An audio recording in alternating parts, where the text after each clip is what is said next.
ñuy xaar ci waxtaan wi tey macha allah waaye dañu bëgg njëkkee ak yow rek bu nu ko internetimee ndax dañuy dem tey mbokk yi point par point xam naa ne namoon ngeen Serigne Saliou ñu nit namoon nañ ko waaye mbir yi nañ ko def étape par étape rek mooy yàlla dafa dogal bu ñu ko nattee ci jour pour jour ci bésu vote ba démb la woon 24 mars absolument waaye 2 avril bu ci serment bi ca la ñaari at yi war a mat waaye lu ci munti am rek dugg nañ ci ñaari at bi ñu duggee ci ñaari at nag xëy na teel na pour def bilan mais tubaab li mu wax bilan à mi-parcours mën nañ ko def ci gouvernance bi nga xamante ni boobaak léegi ki jiite réew mi son excellence Bassirou Diomaye Diakhar Faye ak élimaane jëwriñam mi conduire doxalinu réew mi à travers son gouvernement mën nañ def taxaw seetlu ci ñaari at yooyu xam naa nag point par point lay doon ndax secteurs yi bëri na waaye nag ñu bëgg laa bàyyi d'abord rek appréciation de forme bi laataa ñuy ñëw ci débat de fond bi Serigne Saliou Gueye. jërëjëf yaa Moussa xam nga comme ni nga ko waxee il est très difficile ci mandat 5 ans nga jël 2 ans yi daanaka des na encore yeneen juróom benn weer pour ñu mën a wax vraiment bilan à mi-mandat pour nga war ci natt li nga xam ne yëpp moom la ci président Diomaye liggéey dëgg la bien sûr àndu ko ceeg jëwriñam ji nga xam moo jiite gouvernement bi muy Ousmane Sonko mais terewul mën nañu déjà xayma li nga xamante ne moom lañ jot a def ci secteur yu bëri mais bu fekkete aussi da ngay def bilan dafay baax nga am ay éléments de comparaison yi nag mënoo ko jël ci ñi nga xamante ne ñoom lañ fi jëlee ba pare wut leen fi muy président Macky Sall te booy def aussi comparaison da nga koy comparer moom ci bilan ba nga xamante ne bi mu ñëwee li mu njëkk a def ci ñaari at yooyu ak ñii aussi li ñu njëkk a def ci ñaari at yi foofu la élément de comparaison parce que bu fekkente ne dañu bëgg a def une comparaison boo xam ne ni dañu koy comparer globalement ak bilan bi nga xamante ne moom la fi Macky Sall bàyyi pendant les 12 ans c'est-à-dire que loolu mën nañu juum ci ni ñuy apprécier donc chaque fois il faut nga am ay élément de comparaison mais par élément de comparaison da nga koy comparer ak li nga xamante ne aussi foofu lañ toll ca fi Macky Sall tolloon ci ñaari atam soo ko jëlee nag ci secteur yu bëri maanaam li ci gën a soxal nit ñi surtout mooy secteur économique parce que nit ñi boo gisee sax souvent ñu naan def nañ fi dara defuñu fi dara c'est surtout en terme c'est-à-dire économiquement lan lañ fi def parce que économie boobu aussi dafa am loo xam ne ni daf koy jur au plan social social bi moom su fekkente ne nit ñi gis nañ seen bopp rek généralement les appréciations sont positives léegi nag boo gisee ñoom bi ñu ñëwee jël nguur gi pour mën a doxal seen programme économique ils ont mis en place Sénégal Vision 2050 mooy référentiel bi kooku vraiment c'est pour le déroulement du projet mais projet boobu c'est pas pour 5 ans projet boobu c'est jusqu'en 2050 donc dafa am loo xamante ne ni dafay concerner les quinquennat bu njëkk bi ak yeneen quinquennat yi nga xam ne bu ci nekk jusqu'à en tout cas jusqu'à terme léegi nag Macky Sall bi mu ñëwee au pouvoir moom ba muy ñëw dafa indi programme bu ñuy wax yoonu yokkute boobu en réalité mën naa wax sax du woon programme bon profession de foi la woon boo xam ne rek Macky Sall ci la campagne woon mais amul woon benn profondeur boo gisee en tout cas en termes économiques loolu moo waral boo gisee 2 ans Macky Sall yu njëkk yi pratiquement c'est 2 ans perdus parce que Macky Sall se cherchait ba mujj teg beneen plan mooy ci le plan PSE ñëw daal di wuutu kii comment dirais-je wuutu yoonu yokkute d'ailleurs sax même soo gisee ci diggante bi sax am na benn plan boo xam ne moom la ñu mettroon en place bon j'ai oublié mais ça a fait long feu finalement ci la ñu teg plan Sénégal émergent léegi donc boo xoolee ñaari at yu njëkk yooyu mën nañu pratiquement Macky Sall liggéeyu ci dara et ça me renvoie aussi aux 2 premières années yi nga xam moom la fi Abdoulaye Wade defoon aussi Abdoulaye Wade moom sax mën naa xam ne ba 4 ans pratiquement il se cherchait Diomaye nag ak Sonko ñoom bi ñu ñëwee ci première année bi la ñuy teg seen plan économique commencé ko doxal il est vrai que aussi la situation réew mi dañ ko fekk foo xam ne ni dafa métti lool parce que biñ ñëwee gis nañ ne comme bi sooxee na trop parce que bor bi nga xamante ne moom la ñu waxoon moom lañ fekk bi ñu demee ba ci biir dañu ci gis leneen ba gis nañ ne maanaam bor ba lañ ci waxoon presque doublé na ko ba nga xam ne tey gis nañ ne Sénégal jafe-jafe yu bëri ci yi nga xamante ne moom la terewul nag malgré loolu ñuy wax ci bor parce que bor bi tey bu ñu ko doon xayma par rapport au PIB c'est 132%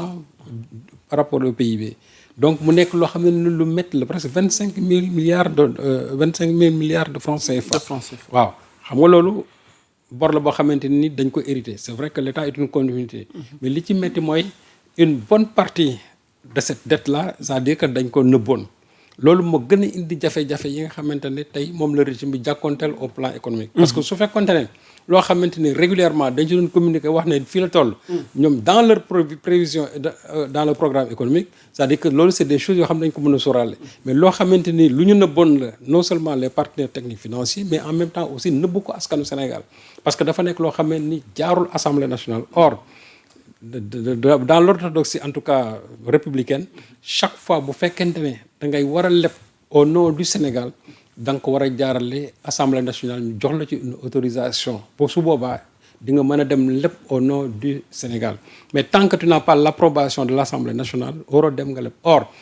boo gisee Macky Sall ñoom hors circuit lañ ko defee dañu dem leb au nom du Sénégal sans pour autant avoir l'aval de l'Assemblée nationale loolu nag bi ñu ñëwee ñoom ñu gis ko fekk ko fi mu nekk loo xam ne nii dafay jaxasawaat seen plan yi ci lu bëri parce que lu ñu prévoir loon la mais terewul ba léegi am na un plan de résilience boo xamante ni moom lañ teg en place parce que aussi doo ñëw ne fekk naa fi bor rek daal di banque say loxo déedéet loolu dafa war a nekk sax opportunité c'est-à-dire que dina métti mais il faut transformer ça en opportunité pour nga war a mën a saafara jafe-jafe yi loolu nag ci lañ nekk te soo gisee bi ñu demee ba ci kanam quelque temps après l'alternance Ousmane Sonko a mis en place un plan de résilience c'est-à-dire que le PRES voilà plan de redressement économique et social pour mën a xool nan lañ mën a suqaliku réew mi parce que ñoom dans leur doctrine dans leur philosophie Sénégal dafa war a am souveraineté dans tous les domaines souveraineté boobu nag day laaj d'abord nga am sa souveraineté d'abord économique parce que su fekkente ne tu ne dépends que de l'extérieur su boobaa da ngay hypothéquer sa souveraineté te ñi nga xamante ñoom nga koy jëflal su boobaa condition bu ñu la mën a teg da nga koy tegoo sinon di nga am ay jafe-jafe ak yow ak sa askan loolu moo waral ñu teg plan boobu c'est-à-dire le PRES boobu nag bi nga xamante nañ ko aussi en place terewul bien avant il y a beaucoup de choses qui ont été faites en termes même de ci dund bi vraiment le coût de la vie a été fortement réduit secteur boo mën a c'est-à-dire loo mën a jël tous les produits yi nga xam ne yëpp Sénégalais yi dañ koy jëfandikoo muy suukar muy ceeb muy diwlin muy ciment c'est-à-dire que loo ci mën a jël lépp vraiment il y a eu des baisses et des baisses notoires waxuñu ay baisses nii rek mais vraiment il y a eu des baisses notoires ñu jógee ci loolu ñu ne liy jëm ci nga xam ne électricité jëm ci gaz jëm ci ndox c'est-à-dire que loolu aussi lépp ça a été réduit loolu lépp il y a une baisse dans ces secteurs là donc mu nekk loo xamante ne ni dafay gën a dimbali askan bi parce que nit ñi li nga xamante ne dañ koy jëfandikoo chaque jour mooy li ma fi tudd léegi les produits de base muy électricité muy ndox muy gaz loolu soo ko wàññee maanaam mën naa ne jàppale nga Sénégalais yu bëri et vraiment il faut reconnaître que le gouvernement a fait beaucoup d'efforts dans ce domaine-là te loolu amul Sénégalais boo xam ne du ci bénéficier wu muy benn ñaareel bi aussi boo demee par exemple ci baykat yi il y a eu vraiment une révolution te loolu il faut interroger je crois que la population même paysanne boo leen woon tey nga laaj leen dañ leen la wax ne vraiment en termes de distribution des semences wax dëgg yàlla ay amélioration am na ci parce que manque de transparence bi ci daan am mago bi ci daan am détournement yi ci daan am man man peut-être à 100% ça a disparu mais au moins boo xoolee à 95-96% li ci daan am amatu ci jiw yi dinañ ko joxe nañ ko war a joxe engrais bi nañ ko joxe nañ ko war a joxe et en plus de ça aussi dañ ko wàññiwaat donc li nga xam ne moo doon xew nit ñi di def ay business di ci def ay spéculation loolu léegi amatu ci parce que c'est l'armée qui encadre la distribution donc côté boobu aussi wax dëgg fa yàlla il y a comment dirais-je il y a eu des avancées nga jël aussi en termes c'est-à-dire la commercialisation même de l'arachide foofu aussi il y a des avancées c'est vrai que am na ay problèmes jusqu'à présent mais boo ko jëlee globalement parce que Ousmane Sonko était allé même jusque dans le Sine dans le Saloum du moins on s'en rappelle waaw jàkkaarloo ak baykat yi ñu wax ko seen jafe-jafe ci yi ñu am ci collecte bi et pour aussi la commercialisation foofu aussi je crois que Ousmane Sonko avait donné des injonctions au ministère des finances pour que lépp loo xamante ni dañ koy def pour mën a jënd gerte paysans yi dañ ko def en disant aussi à la Sonacos d'acheter beaucoup plus non seulement pour gën a jàppale baykat yi mais surtout pour la production industrielle locale donc ci côté boobu aussi vraiment il y a eu des avancées boo ko doon jël dans le secteur éducatif on a aussi il y a des avances. C'est vrai que actuellement il y a beaucoup de problèmes dans dans le secteur de l'enseignement, mais il faut aussi reconnaître que d'un coup l'État a recruté 2000 enseignants. 2000 j'ai dit enseignants dans le primaire secondaire, ba pare 500 enseignants dans l'enseignement supérieur. Vraiment loolu c'est une performance et c'est des choses comme qu'il faut saluer. Le statut des décisionnaires, l'État a mis fin à cela parce qu'il y avait quand même une disparité entre ce qu'on appelle les décisionnaires et les fonctionnaires. léegi déséquilibre boobu inéquité boobu nga xam ne moo amoon ci diggante bi état bi ñu ñëwee aussi le président Diomaye a pris un décret pour mettre fin à cela. Donc yooyu mu nekk ay avancées. Il y a aussi un plan boo xamante ne nii que le ministre de l'Éducation a mis en place pour résorber les abris provisoires. Parce que gis nga abris provisoires yi de tout temps on en a parlé sous le régime de Wade. On en a parlé sous le régime aussi de Macky Sall. Mais terewul même ak xaalis bi ñuy waxoon yëpp dañ ko ciy def les abris provisoires demeurent et restent. Guirassy a mis en place benn plan boo xam ne nii vraiment pour absorber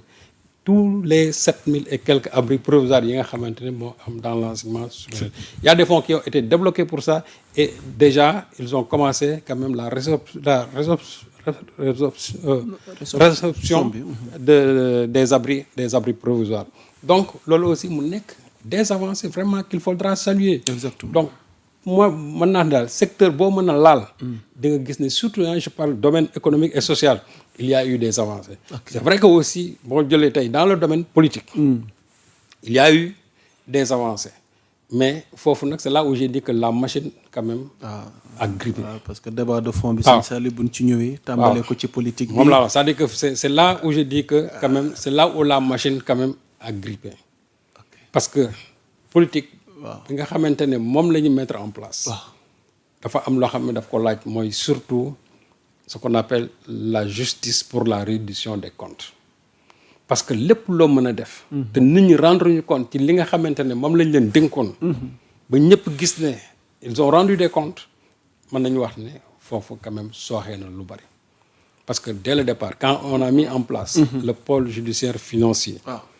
nit ñi amoon nañu yaakaar ne ñi nga xamante ne ñoo nekkoon ci dëkk bi daan yàq xaalis bi te ñëpp teg ci seen bët te ay rapport jàpp leen bu ñu ñëwee ni ñu njëkk a lijjanti mooy ñooña milliards yi ñu jëloon au nom du Sénégal di détourner ko wala di ko saax-saaxee wala di ko dugal foo xam ne waruñu ko faa dugal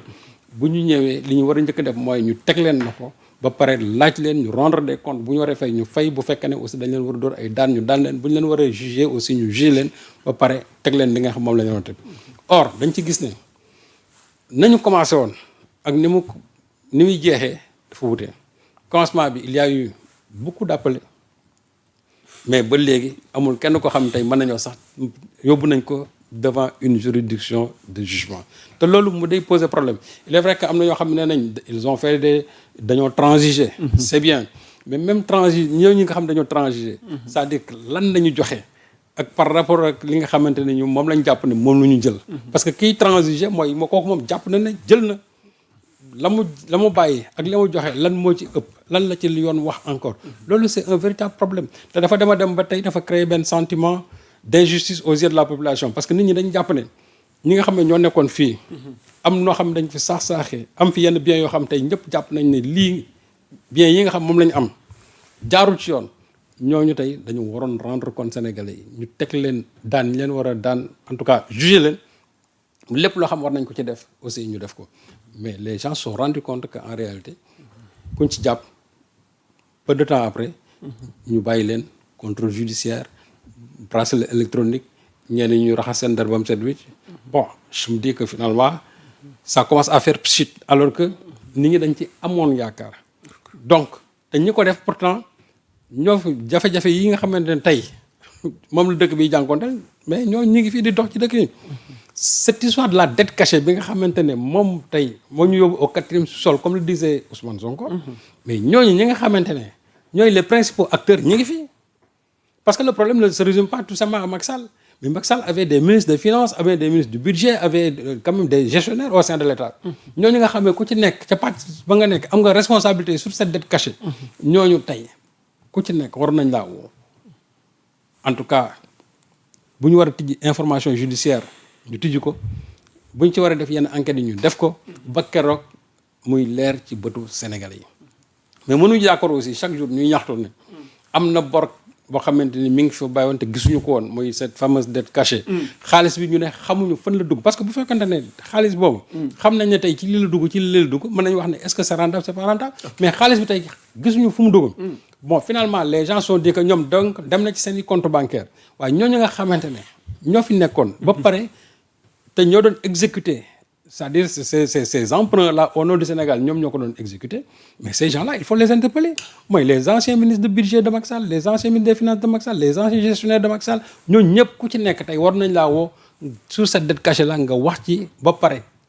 lu leer ci bëtu Sénégalais mais ñu ngi leen di bàyyi ci dëkk bi ñuy déambuler comme c'est pas possible comme su fekkee ne si rien n'était moo tax man quand j'entends les gens parler aussi de la dette cachée man leen moom la dette elle est cachée mais finalement on sait réellement ñi ngi dette cachée boobu qui étaient les principaux exécuteurs ñi nga xam ne ñoo ko doon exécuter ñooñu ils ne sont pas cachés ñi ngi fii ci dëkk bi di dox seeni soxla donc ñooñu seen wàllu bopp tey am na foo xamante ni yoon war na fa jaar ak ñoom mais malheureusement loolu gisuñu ko ci côté boobu jàpp nañ ne vraiment la justice a failli en plus ñi nga xamante ne sous le régime de Macky Sall mooy ñuy wax les fameux martyrs des années 21 jusqu'à 2024 ñi nga xamante ne ñoo ci loru ñàkk ci seen bakkan mu mat presque téeméeri nit ñi nga xamante ne dañ cee jógee ñàkk ci seen i cër muy mat ay junni nit ñi nga xam ne dañ leen di jàpp tëj leen injustement sous le régime de Macky Sall muy encore des milliers ñi nga xamante ne seen i matériel yàqu na ci mu mat ay milliers boobu ba léegi tey gisuñu lenn loo xamante ne ni yoon wax na ci lu jëm ci loolu. Il y a une loi d'amnistie mais la loi d'amnistie ne couvre pas les crimes yi nga xam ne moo ci am les crimes de sang ne sont pas couverts par la loi d'amnistie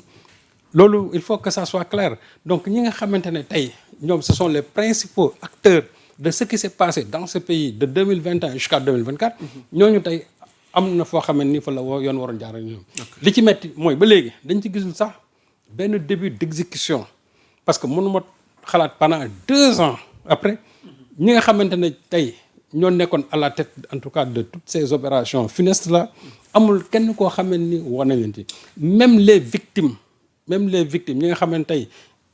ñuy dund mais ñi nga xam aussi dañu dee gis ñu enquêtes yi ba léegi lan la joxe ça veut dire que aucune responsabilité n'a été située te loolu Ousmane Sonko nag fu mu toog daf koy ñaxtu lii Diomaye doon wax naan xultu en tout cas lii moom daf koy ñaxtu fu mu toll mi ngi koy wax c'est vrai que lui c'est le chef du gouvernement mais celui qui définit la politique pénale de ce pays c'est le président de la République donc mën naa jàpp ne mbir yi tey su sooxee tey daf fekk moom mu bëgg ko tout simplement parce que bu ko bëggoon mën naa wax ne bu ñu activer justice bi wala ñu jël teg ñi nga xamante ne jàpp nañ leen bu ñu leen fi tegoon tey ñoom ñu doxal yoon su boobaa président de la République dans un conseil supérieur de la magistrature am na ñoo xam ne bu ñu leen fa tegoon ñu doxal liggéey bi ñi nga xam ne moom la ko Sénégalais yi bëggee mais malheureusement gis nañ ne sur ce côté là en tout cas moom la machine vraiment est complètement grippée loolu moom jàpp nañ ne ci bilan bi en tout cas bilan à mi-mandat bi moom daf ko xajamal trop daf ko xajamal lool au point que li nga xam ne sax moom lañ def en termes de réalisation mënul feeñ tellement parce que tellement les Sénégalais nit ñi ba léegi dañu mer ci li nga xam ne moom la justice bi di doxee ci réew mi. jàpp nga ni ci soupçon de malversation ak wàllu corruption yooyu nga xamante ni ñeel na ay kilifa yu fi newoon te ba tey teguguñ leen loxo récemment sax ñu ngi ciy tudd Abdourahmane Diouf ak Mimi Touré mais gis nañ ne ba tey justice dafa gu ci jéego ndax jàpp nga ni le président Diomaye dina bàyyi